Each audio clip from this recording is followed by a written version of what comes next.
출애굽기 20장 17절 말씀 다 함께 한 목소리로 합독해서 읽도록 하겠습니다. 읽겠습니다. 내 이웃의 집을 탐내지 말라. 내 이웃의 아내나 그의 남종이나 그의 여종이나 그의 소나 그의 낙이나 물은 내 이웃의 소유를 탐내지 말라. 아멘. 네, 목소리가 좀 듣기 불편하실 수 있는데 양해를 좀 구하겠습니다. 벌써 꽤 오래된 것 같아요. 지난 한 8월 중순이었죠. 우리 청년부 수련회 때 이후로 한번 떠나간 저의 낭낭한 목소리가 돌아오질 않고 있습니다. 그래서 기도해 주시고요. 어느덧 우리는 10계명의 마지막 계명에 도착했습니다.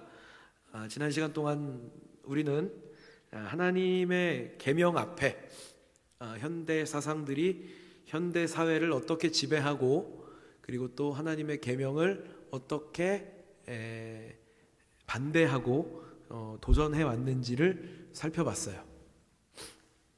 그리고 그 질문에 그 도전에 우리는 기독교적으로 어떻게 답을 할 수 있을까에 대해서 생각을 해봤습니다.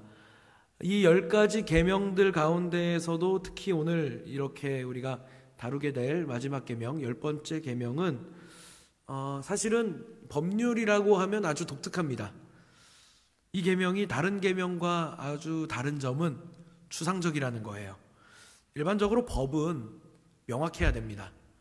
다툼의 여지나 논란의 여지가 남아있으면 안 되겠죠. 법이라고 하는 것은 명확할 필요가 있습니다. 그런데 오늘 우리가 살펴볼 이 10번째 계명은 추상적이에요. 정확하게 뭘 요구하거나 뭘 금하는 것인지를 여러분이 정확하게 제대로 이해하기 어렵습니다. 물론 계명 자체는 단순해요. 계명 자체는 단순해서 그냥 보면 알 것 같은데 라고 생각을 할 수 있습니다만 잘 생각을 해보세요. 그동안 우리가 봐왔던 계명들과 어떤 차이가 있는가. 기존의 9가지 계명들이 가지고 있는 특징은 일단 짤막하고 명확하다는 거죠. 다루는 메시지가 분명합니다. 나 외에 다른 신을 섬기지 마라. 형상 만들지 마라. 하나님 이름 망령되이 부르지 마라. 안식일을 거룩하게 지켜라. 부모를 공경하라. 대부분 명확합니다. 물론 우리는 그 속에 담겨져 있는 의미들을 살펴봤죠. 의미들을 살펴봤지만 표면적으로 봤을 때에도 문장으로 봤을 때에도 명확합니다. 그런데 이 10번째 계명은 일단 행동을 말하는 게 아니에요. 해라 하지 마라의 문제가 아닙니다. 그러니까 사실은 잘 보면 7번째 계명, 8번째 계명이 반복되는 것처럼 보일 수 있습니다. 탐내지 말라랑 도둑질하지 마, 간음하지 마 이거랑 무슨 차이가 있는지 정확하게 이해할 수 없는 경우가 발생을 한다는 거죠. 하지만 이 10번째 계명이야말로 10계명이 다른 법들과 다르게 가지고 있는 독특한 특징을 보여주고 있습니다. 놀랍게도 이 10번째 계명은 하나님께서 우리 마음을 향하여 명령하고 계신 내용입니다. 그래서 저는 이 10번째 계명의 독특성을 가리켜서 이렇게 표현하고자 합니다. 마음의 문제. 이 10번째 계명은 마음의 문제를 다루고 있습니다. 일반적으로 사람들은 죄라고 하면 어떤 행위를 연상합니다. 물론 나쁜 행위겠죠. 어떤 특정한 행위를 연상할 수 있습니다. 그런데 행위는 심각하게 받아들일지 모르겠는데 마음은 심각하게 받아들이지 않죠. 이 말씀을 여러분들 한번 잘 생각해 보시기 바랍니다. 행위는 심각하게 받아들이지만 생각은 심각하게 받아들이지 않는 사회가 되어버렸습니다. 오늘날 우리는 그런 사회가 되었습니다. 오늘날 사회가 흘러가고 있는 방식도 마찬가지죠.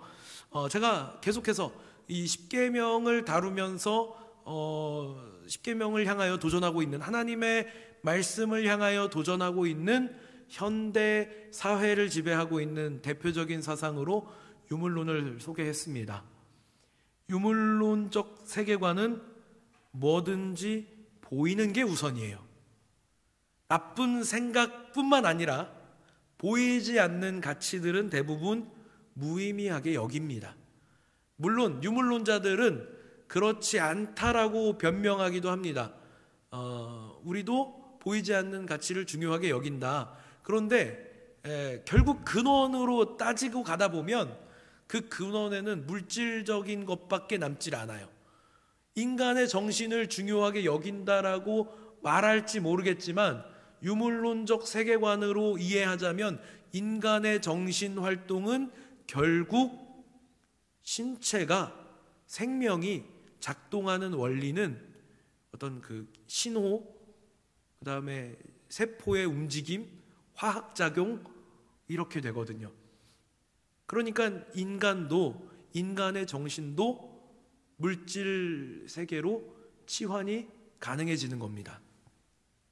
이런 세계관에 우리 모두가 알게 모르게 노출되어 있습니다. 저도 여러분도 유물론적 세계관에 노출된 채 살아가고 있어요. 과학은 원래 하나님이 창조하신 세계를 탐구하는 학문입니다. 그래서 고대로 가면 철학자들이 수학을 하고 철학자들이 과학을 하고 철학자들이 신학을 합니다. 그리고 이게 중세로 가면요, 제가 처음에 철학자를 이야기했었지만 신학자들이 과학을 하고 신학자들이 수학을 하고 신학자들이 철학을 합니다.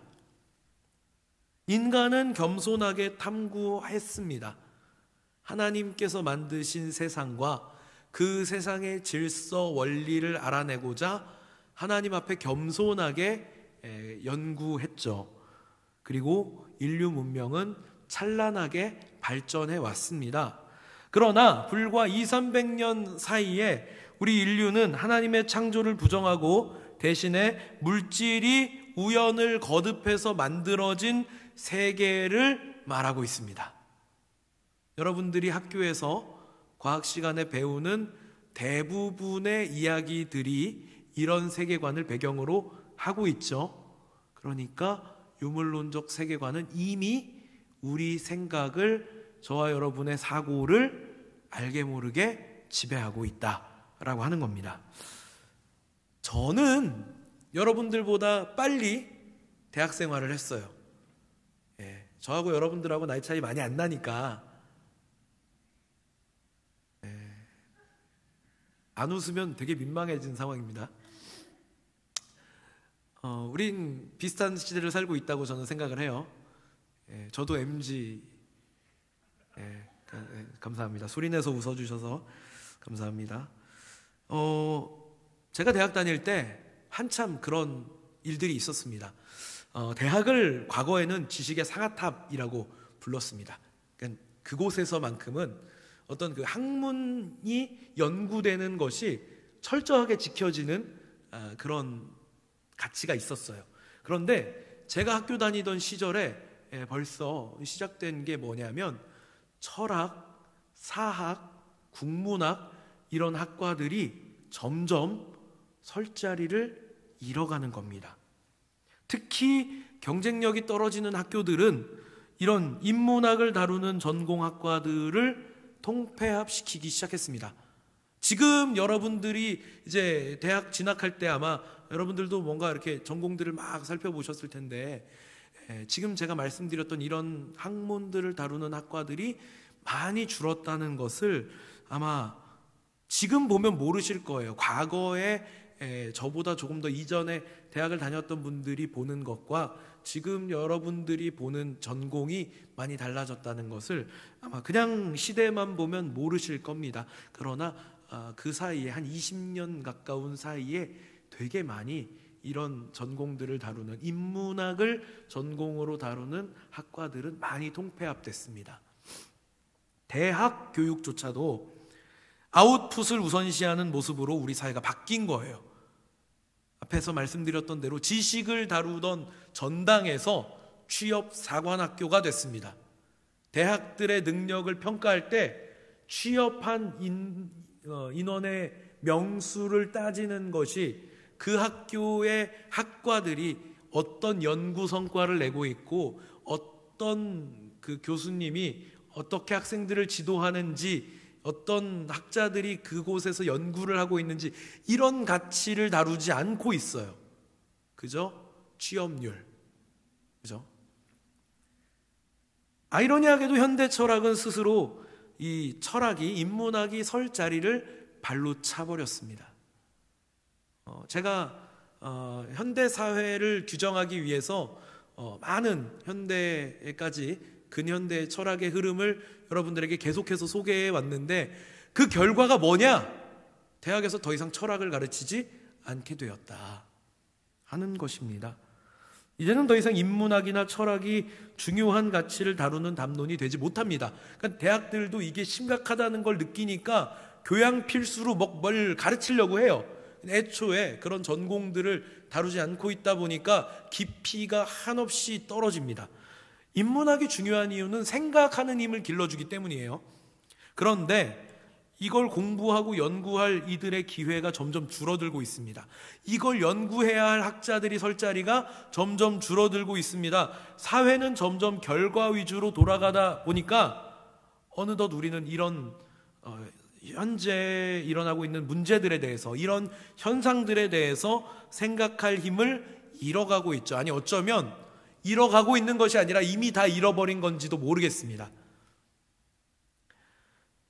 우리는 이제 사회가 겪고 있는 여러 가지 문제들의 근원이 어디에서부터 온 것인지 생각할 힘을 상실했습니다.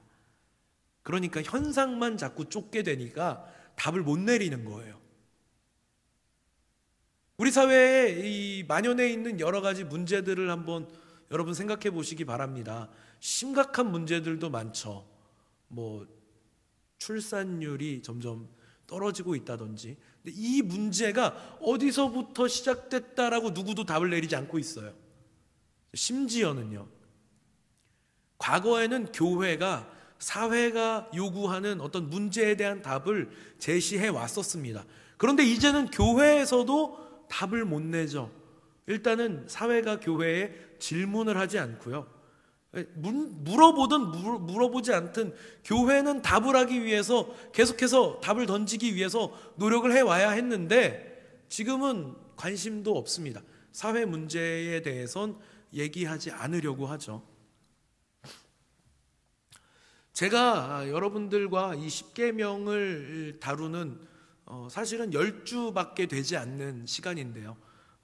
물론 중간에 이제 다른 것들 다루거나 아니면 제가 이제 부부초원 예배를 들어간다거나 그런 일들이 있었기 때문에 꼭 10주를 채운 것은 아닙니다. 중간에 다른 것들도 있어서 한 석 달 정도 시간이 걸렸던 것 같아요. 그렇게 긴 시간이라고 말할 수는 없습니다. 왜냐하면 저희가 상반기에는 상반기 전체를 사사기를 봤거든요. 근데 저한테 이 3개월은 너무 힘든 시간이었습니다. 제가 여러분들에게 이 현대 사회를 설명하기 위해서 저는 무던히도 많은 공부를 해야 했습니다. 공부하고 제가 소화해야 여러분들에게 조금이라도 쉽게 설명할 수 있기 때문에 저는 정말 오랜 시간 동안 많은 연구를 해야 했습니다. 저한테는 큰 도전이었어요. 이 3개월이라고 하는 시간이. 그런데 우리 사회가 지금 질문도 하지 않으려고 하고 답도 내지 않으려고 하는 것은 어쩌면 모두가 다 지금 인스턴트를 즐기고 있기 때문이 아닌가. 그렇죠? 이제는 유튜브도 30초짜리 쇼츠 보는 것이 대세가 되었습니다. 시간을 굉장히 아끼려고 하죠. 제가 한 20년 전에 인터넷을 보면 그때 한참 유행하던 것이 세 줄 요약하는 거였습니다. 무슨 글을 쓰든 세 줄 요약하지 않으면 보지 않는 그런 문화가 있었습니다. 그런데 이제는 어느새 길게 생각하려 하지 않고 복잡하게 고민하려 하지 않고 그냥 눈에 보이는 것들을 받아들이는 세상이 되어버렸죠. 메타버스라고 하는 말을 기억하시는지 모르겠습니다. 우습게도 한동안 이 말이 굉장히 유행했었는데 어느덧 쏙 들어가 버렸습니다. 보이지 않는 세계를 설명하는 말이 있어요. 형이상학이라고 하는 말입니다. 이건 원래 이 고대 그리스 철학에서 나온 말인데요. 눈에 보이는 세계를 물리 세계라고 칭하죠. 피직스라고 합니다. 그리고 눈에 보이지 않는 세계를 메타피직스라고 해요. 그러니까 눈에 보이는 세계 이상의 것을 말하는 겁니다. 그런데 이 메타버스는 이 피직스라고 하는 말 대신에 유니버스를 갖다 넣은 거예요. 왜 유니버스를 갖다 넣었을까? 메타버스가 뭔지 한번 생각해 보시기 바랍니다. 보이는 세계를 흉내낸 세계예요. 그죠? 보이는 세계를 흉내낸 세계입니다. 이게 언제 유행을 했는지를 한번 여러분 생각해 보시면 한 1, 2년 전에 한참 막 그 질병이 막 유행하던 그 시기에 사람들 만나기 어렵고 뭔가를 직접 하기가 어려울 때 가상현실로 뭔가 막 이렇게 하고 그런 걸 만들어냈었죠. 그리고 그걸 메타버스라고 많이 불렀습니다. 근데 이미 우리 경험해 봤으니까 알죠. 그거 얼마나 볼품없고 얼마나 대충 만들고 그랬는지 다 알고 있습니다. 왜 그게 볼품없게 느껴져요? 그건 보이는 세계를 흉내냈기 때문이죠. 보이는 세계를 흉내내면 보이는 세계보다 못한 게 나올 수밖에 없습니다. 그죠? 원래 이게 어떤 개념이냐면요. 원래 메타피직스는 보이지 않는 세계가 있고 이 보이지 않는 세계는 눈에 보이는 세계, 현실 세계의 근원이에요. 그러니까 뭐 이걸 동굴 이론으로도 설명할 수 있습니다. 동굴 속에서 평생 밖에서 비치는 불빛에 그림자를 보던 사람이 이 동굴 밖으로 나가서 진짜 세계를 목격하는 거예요. 이게 메타피직스입니다. 물론 이걸 형 이상학을 이거 하나만 설명할 수는 없어요. 그러니까 모든 눈에 보이는 세계와 질서의 근원에 무엇이 있는가를 묻는 질문이지만 이거 하나만 답은 아닙니다. 그런데 저는 여러분들에게 기독교 세계관을 소개하는 것이니까 이게 성경에서도 어떻게 소개가 되고 있는 거냐면 우리가 살고 있는 이 눈에 보이는 세계, 물질 세계에 사실은 본래 모습이 있는데 그게 뭐예요? 실낙원이죠. 그러니까 원래 하나님께서 태초에 창조하셨던 천지에 죄로 인하여서 타락해버린 피조세계가 아니라 원래 하나님께서 창조하셨던 완벽하고 온전했던 모습, 근원적 모습, 그걸 이야기하는 거거든요. 자, 여러분 한번 생각해 보시기 바랍니다. 우리는 영원한 하늘나라를 소망합니다. 메타버스로 천국을 만들었다고 한번 생각해 보세요. 그럼 뭐 대단하겠습니까? 우리는 어차피 우리가 경험해 본 이상의 것을 만들 수가 없는데 그 메타버스라고 만들어 봐야 결국엔 눈에 보이는 세계를 흉내낸 거거든요. 그러니까 볼품 없을 수밖에 없는 겁니다. 별 볼 일 없게 느껴질 수밖에 없습니다. 그럼 원래 성경은 뭐라고 말하느냐? 장래에 이루어질 하나님의 나라를 성경에서는 어떤 식으로 표현하냐면 막 수많은 보석들로 막 묘사를 합니다. 황금으로. 왜 그렇게 표현을 하냐면 그거 이상의 가치를 설명할 수 없어서. 요한계시록에도 보면 요한이 하나님 나라 천상을 목격하는데 그 목격한 걸 보석들로 막 나열해서 설명을 합니다. 왜 그러냐면 그거 이상의 가치를 말할 수가 없어서 그래요. 말로 표현이 안 되니까. 그러니까 말로 표현이 안 되는 게 메타피직스인데 이걸 눈에 보이는 걸로 막 보여주려고 하는 게 메타버스인 겁니다. 무슨 의미가 있을까요? 이거 흉내에 지나지 않죠. 우리의 믿음은 하나님 나라가 분명 존재하고 분명 우리는 그곳에 갈 것이고 그리고 그 나라는 지금 이 세상과는 비교할 수 없는 완벽하고 온전한 곳입니다. 이게 우리의 믿음이에요. 그런데 이걸 메타버스로 구현해봐야 그게 무슨 가치가 있겠습니까? 몇 해 전에 코인 광풍이 불었었습니다. 혹시 우리 청년들 중에도 계실지 모르겠습니다. 이 메타버스와 함께 찾아왔던 이 코인 광풍이요, 수많은 사람들을 한탕주의에 빠지게 만들었습니다. 성경에서는 우리가 땀 흘려 일하는 것이야말로 하나님께서 우리에게 주신 소명인데 이 메타버스와 코인 열풍은 우리를 한탕주의에 빠지게 만들었어요. 땀 흘려 일하는 사람을 미련한 사람으로 여기게 만들었습니다. 하룻밤새에 몇 배가 올랐다, 아니 몇십 배가 올랐다, 이런 이야기들이 굉장히 유행을 했습니다. 그리고 그런 소문에 올라탔던 수많은 사람들이 평생 모은 재산을 허망하게 잃는 경우도 있었습니다. 보이지 않는 가치를 말하는 이 형 이상학의 세계가 아니라 그냥 보이지 않는 것에 가치를 매겨가지고, 그렇죠? 사실은 그 코인이라고 하는 게 어떤 가치가 없잖아요, 사실은. 근데 거기에 사람들이 어떤 그 가치를 부여한 겁니다. 일종의 믿음이에요, 그것도. 그걸 그냥 부여해가지고 현금적 가치를 만들어낸 건데, 그것은 그냥 투기 욕구로 흘러가죠. 욕심에 의해서 좌우되는 것입니다. 누군간 그걸로 돈을 벌겠죠. 그렇지만 대다수의 사람들은 그걸로 인해서 패가망신하게 됩니다.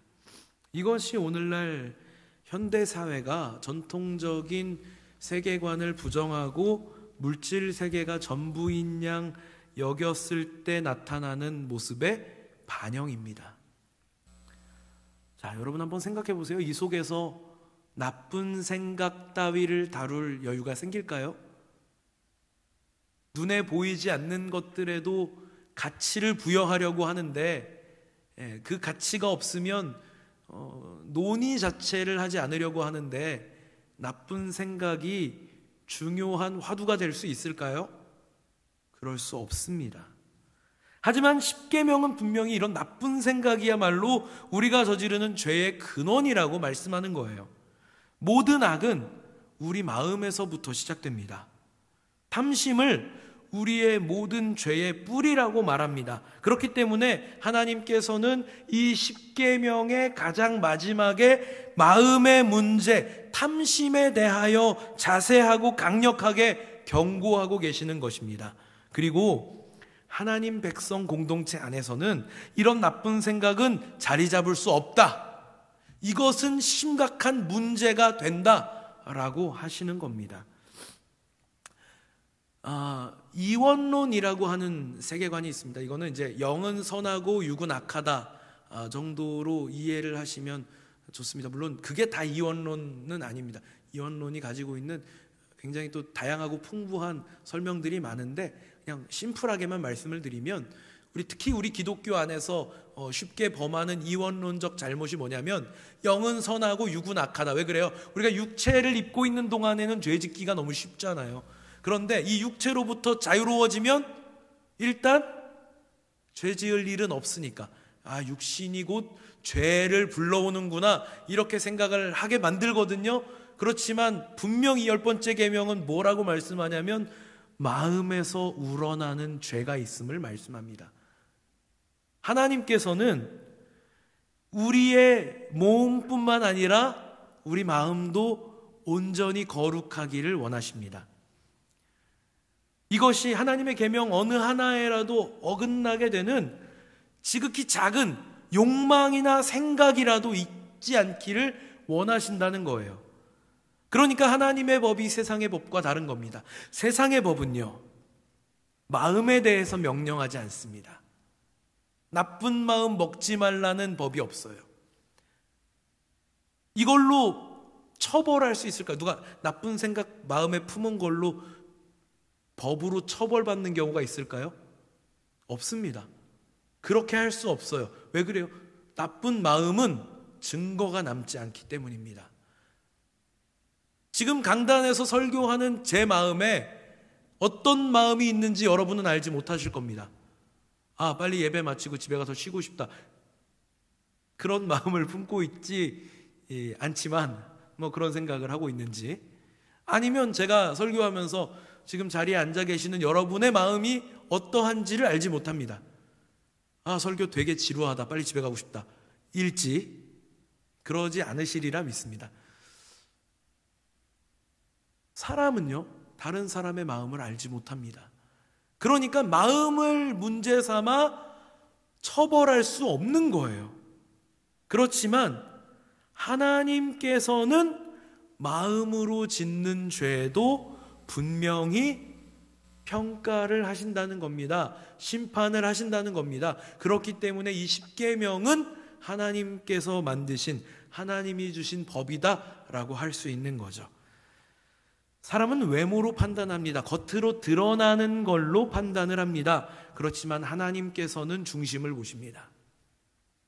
하나님은 우리 마음을 잘 알고 계십니다. 잠언에서는요, 이런 하나님의 심판을 이렇게 표현합니다. 24장인데요. 제가 읽어드리도록 하겠습니다. 잠언 24장 12절입니다.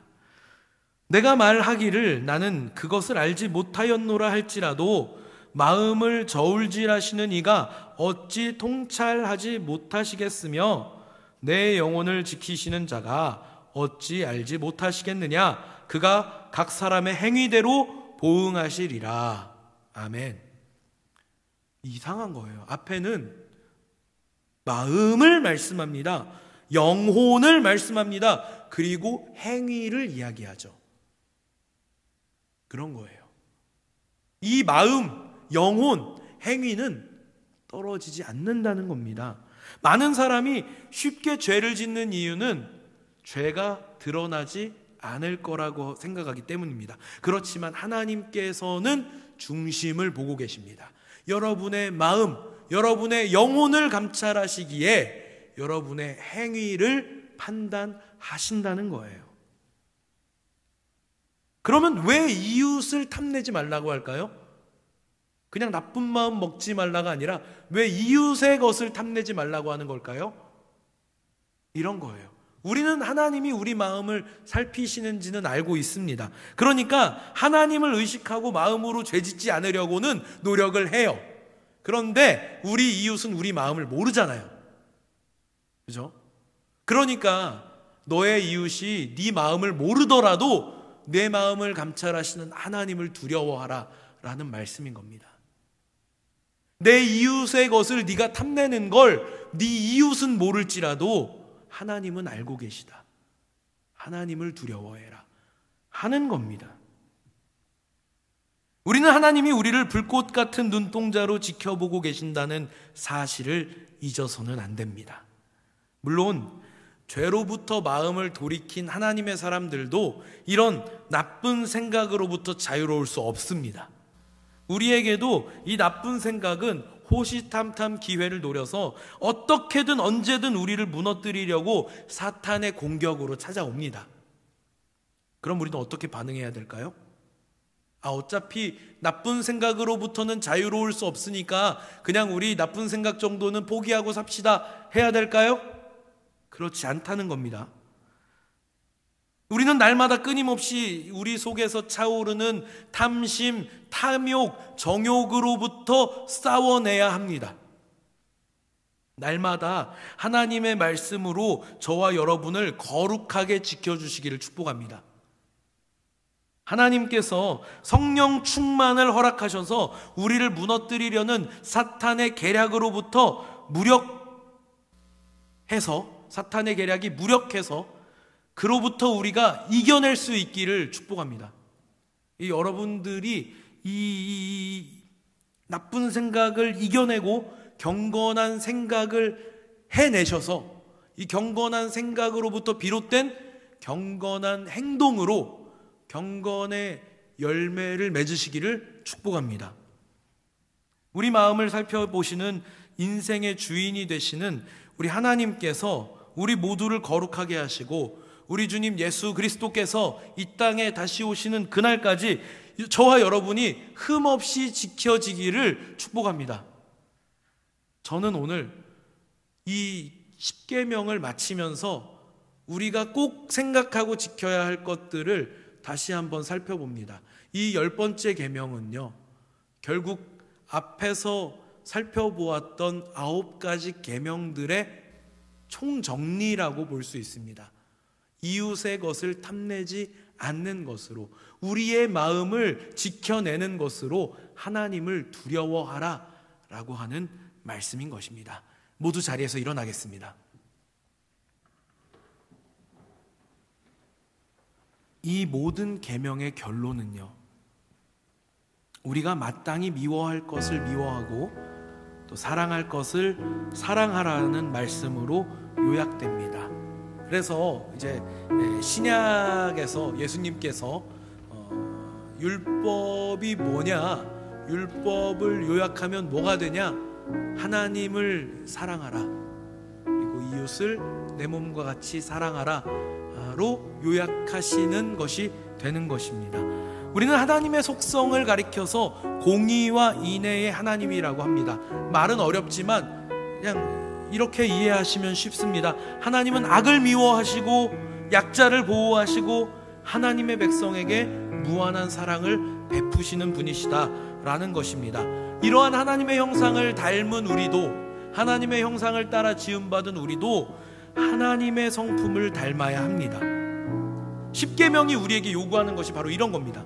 첫째는 하나님이 계시다는 것을 인정하는 것입니다. 우리가 하나님의 형상을 따라 지음받았다는 것을 인정하는 것입니다. 그리고 그분께서 우리를 지켜보고 계시고 우리를 심판하실 분이시다라고 하는 것을 인정하는 것입니다. 세상은 이 이야기하는 걸 좋아하지 않습니다. 하나님 없다고 말하기를 원합니다. 그러나 분명 하나님의 법은 우리에게 이러한 것들을 요구하는 것입니다. 우리가 하나님의 성품을 닮아서 마땅히 미워할 것은 미워하고 사랑할 것을 사랑할 때 하나님 나라의 질서가 이 땅에 세워질 것입니다. 세상은 점점 하나님 말씀에 반대로 나아가고 있습니다. 의식 없이 세상을 쫓아가는 것이 아니라 무엇이 하나님의 말씀인지, 무엇이 세상이 우리를 미혹하고 있는 것인지 분별하는 우리 청년 공동체가 되시기를 축복합니다.